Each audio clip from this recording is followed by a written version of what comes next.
हाँ सर। नमस्कार सभी किसान भाइयों को। मैं डॉक्टर ओम प्रकाश बिश्नोई, वरिष्ठ गेहूं विशेषज्ञ, चौधरी चरण सिंह हरियाणा कृषि विश्वविद्यालय हिसार। अब जो मौसम है, आज 31 जनवरी हो चुकी है और काफ़ी किसान भाइयों के फ़ोन आते हैं कि हमारी गेहूं के अंदर जो है पीलापन है। अब आता है कि पत्तियां हमारी पीली होगी, तो बिना मतलब के फंजीसाइड स्प्रे करे जा रहे हैं। तो पीली पत्तियां होने के दो कारण हो सकते हैं। एक तो तत्व की कमी की वजह से हो सकती है, दूसरे जो है पीला रतुआ की वजह से हो सकती है। तत्व की कमी में जिस तरह ये आपको दिखाई दे रहा है, पेपरी व्हाइट टाइप का हो गया, तो इस तरह का अगर साफ हो जाए, ज्यादा पीला ना हो, थोड़ा सफेद रंग का हो, तो वो सल्फर की कमी होती है। ठीक है। और दूसरा जो है आपका आ गया कि ये देखो, इसके अंदर भी पीलापन है, लेकिन पीलापन जो बीच बीच में हरे और छाप के बन के आ जाता है, तो जिंक की कमी आती है, तो जिंक का हो गया।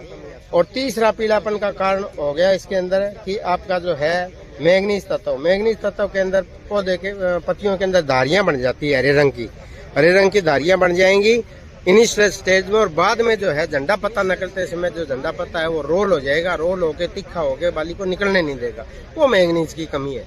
तो इनमें आपको क्या करना है, जिंक वाले में तो आपने जिंक सल्फेट की स्प्रे कर देनी है। 500 ग्राम जिंक सल्फेट 21% वाला। चिलेटेड है तो 350 ग्राम, 1.5 से 2 से 2.5 किलो यूरिया और 100 लीटर पानी में घोल के प्रति एकड़ स्प्रे करोगे, तो इससे आपकी जिंक की पूर्ति हो जाएगी, उससे आपकी सल्फर की भी पूर्ति हो जाएगी, उससे आपकी जो है नाइट्रोजन की, तीनों की एक में ही हो जाएगी अगर ये जिंक सल्फेट का करते हो तो।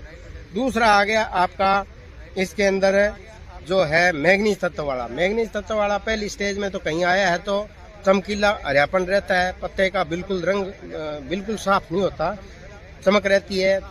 पत्ती के अंदर धारियां जो है इस तरह की धारियां बन जाती है बीच के अंदर, पत्ती के अंदर ये जो धारी आपको हरे रंग की दिखाई देने लग रही है, तो ये मैग्नीज तत्व की कमी है। और एक्यूट मतलब ज्यादा कमी हो तो झंडा पत्ता जो ऊपर वाला है वो रोल हो जाएगा, तिखा हो जाएगा। इस तरह ये आपका झंडा पत्ता अब ये निकलने वाला है। ये झंडा पत्ता बिल्कुल यूं बट खागे और बिल्कुल का बिल्कुल तिखा गहरे हरे रंग का हो गए और इस तरह का हो जाएगा, ऊपर का सारा बट खा जाएगा और उसके अंदर तिखा इतना गहरा हो जाएगा और उसमें बाली को निकलने नहीं देगा। तो उसमें आपने क्या करना है, 500 ग्राम मैग्नीज सल्फेट, मैग्नीशियम नहीं मैग्नीज, 500 ग्राम मैग्नीज सल्फेट 100 लीटर पानी में घोल के प्रति एकड़ आपने स्प्रे करनी है। और 7 दिन या 10 दिन के बाद में एक स्प्रे और रिपीट करनी है, दोबारा दोहरानी है, ताकि उस 2 स्प्रे करने से इसकी बालियां नरम हो जाएंगी और बालियां निकल, ये पत्ता नरम होकर बालियां निकलने लग जाएगी। और इसके साथ और कोई तत्व नहीं मिलाना है। NPK मिला दें जी, इसके अंदर फंजीसाइड डाल दें जी, इसके अंदर यूरिया डाल दें, नहीं, सिर्फ मैग्नीज सल्फेट ही आपने करना है। तो उससे आपकी जो है समस्या का समाधान होगा। आपका आर्थिक खर्च भी कम, 100, 150, 200 रुपए का खर्चा ज़्यादा नहीं है। पानी की मात्रा 100 लीटर आपने डालनी है। 500 ग्राम मैग्नीज सल्फेट MnSO4 के नाम से लेना है, वही स्प्रे करना है और कुछ नहीं करना। अब इस पीले पत्ते की समस्या का जो एक तो ये तत्वों की कमी का मैंने आपको बता दिया। अब जो मौसम है वो बड़ा अनुकूल चल रहा है, किसके लिए, पीला रतुआ बीमारी के लिए, जो पहाड़ी क्षेत्र से, लाहौल स्पीति से, हिमाचल प्रदेश से हवा के द्वारा जो है नीचे मैदानी भाग में आता है, जिसमें Punjab, Haryana, Rajasthan, western UP, Himachal Pradesh, Jammu and Kashmir का मैदानी भाग है। इस भाग के अंदर की ये उत्तरी भारत की मुख्य बीमारी है, उत्तर पश्चिमी मैदानी भाग की पीला रतुआ। ये एक फफूंदी की बीमारी है, हर साल पहाड़ों से आती है, ना इसका बीज से कोई लेना देना है ना कोई और है। लेकिन कुछ किस्में हैं जो रोगग्राही किस्में हैं, जो किसान जो है पुरानी किस्मों का जो है मोह नहीं त्याग रहे, जिसके अंदर हमारी HD 2851 है, PBW 343 है, WH 711 है, HD 2967 है। ये 4-5 ऐसी किस्में हैं जिनके अंदर बहुत ज्यादा ये बीमारी आती है। अगर ये बीमारी आ जाए फुल फॉर्म में, तो आपका इसका जो नुकसान जो है वो 20% से लेकर 70-80% तक फसल को नुकसान कर देती है। तो जिन्होंने रोगग्राही किस्में बो रखी हैं वो प्रतिदिन अपने खेत का निरीक्षण करें और खेत में जाके उसको पहचानें कि ये पीला रतुआ है या ये मतलब कोई तत्व की कमी है। तो पहचानने के लिए आपको इसकी तो आपको मैंने बता दी, ये जो आपको जो है तत्व की कमी के बारे में। तो अब मैं आपको बताता हूँ कि अगर पीला रतुआ है तो उसको कैसे पहचाने। तो पीले रतुए को पहचानने के लिए अब ये देखो, ये हमारे पीले रतुए ग्रीष्म जो है वो लगा रखे है, 147 किस्म लगाई हुई है। तो इसके अंदर देखो जमीन भी पीली हो रही है। तो इसके पहचानने के लिए आपको क्या करना है, पहले आपने जिस तरह ये पत्ता तोड़ लिया, ये आपने देखा पीले रतुए की बिल्कुल इसके अंदर है चीज। तो इसके अंदर आपने क्या करना है, इसको हाथ अंगूठे और इसके बीच में आपने इसको रगड़ना है। इस तरह आपने किया, इस तरह करते ही ये देखो पीला पाउडर आपके अंगूठे के ऊपर लग गया।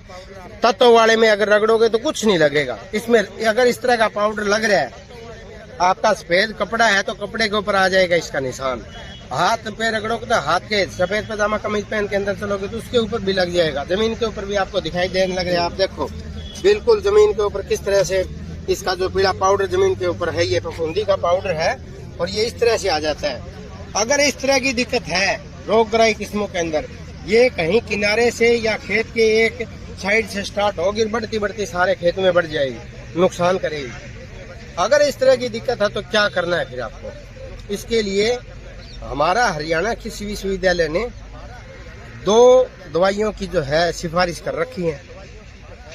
माननीय कुलपति प्रोफेसर BR कंबोजी ने आज ही हमें फिर निर्देश दिए हैं कि उसी जोश के साथ काम करना है, क्योंकि कुलपति महोदय को 4 साल के लिए हरियाणा सरकार ने दोबारा जो है इनका कार्यकाल की जो बढ़ाया है, दूसरी पारी इनको दी है। तो उसी जोश से बोला डबल जोश से हमें काम करना है। तो इसलिए हम हरियाणा सरकार का नायब सिंह सैनी जी का भी धन्यवाद करते हैं इसके लिए कि एक अच्छे वैज्ञानिक को उन्होंने और काम करने का मौका दिया। इनके नीचे हमें भी आज ही इन्होंने आदेश दे दिए कि बड़े जोर शोर से काम करो ताकि जो है विश्वविद्यालय जो है पहले नंबर पे आए और देश पर और प्रदेश की उन्नति हो। तो इसके लिए जो हमने जो बताई है 2 सिफारिश की गई जो है दवाइयाँ, उनके अंदर पहली है प्रेपिकोनाजोल के नाम से आती है, टिल्ट नाम की दवाई आती है। टिल्ट 200 मिलीलीटर दवाई 200 लीटर पानी में घोल के स्प्रे करनी है। दूसरी दवाई जो है हमें अभी पिछले साल कुलपति महोदय के जो है निर्देश में समग्र सिफारिशों में हमने शामिल की है, नेटिवो नाम की दवाई है।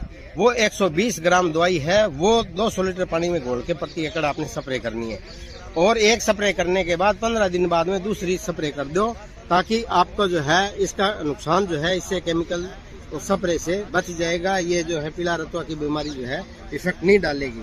और आगे से किसानों को सलाह दी जाती है कि जिस तरह हमारे कुलपति महोदय ने बताया बार बार कि पिछले 4-5 सालों के अंदर 44 के आसपास जो है किस्में विभिन्न फसलों की हमने निकाल रखी हैं। सारी किस्में रोगरोधी किस्में, जिनके अंदर रेजिस्टेंस के जीन डाले हुए हैं। तो नवीनतम किस्में अपनाएं, जैसे WH 1270 है, 1105 है, हमारी 1402 है, WH 1142 है और लेट सोन की 1124 है, एक WH 1309 75 में और निकाल रहे हैं हम। तो इन किस्मों का ज्यादा से ज्यादा नवीनतम किस्मों का इस्तेमाल करें और अपना जो है आर्थिक बोझ घटाएं और अपनी आमदनी बढ़ाएं, ताकि ये देश और प्रदेश उन्नति कर सके। धन्यवाद। साथ ही किसानों को एक सलाह और दी जाती है कि वो जो है अगर पीलापन आ गया, कोई पत्ते में पीलापन आ गया, कोई समस्या आ गई खेत के अंदर, तो भाग के 2-2.5 हज़ार की दवाई दुकानदार से ले आके छिड़क देता है, जबकि उनको कोई ज्यादा पता नहीं होता। तो उसके लिए परामर्श लेने के लिए आप हमारे 3 ई मौसम ग्रुप हैं हमारे यूनिवर्सिटी के अंदर, उन 3 ई मौसम ग्रुप के अंदर आप फोटो भेज सकते हो, उनसे कांटेक्ट कर सकते हो।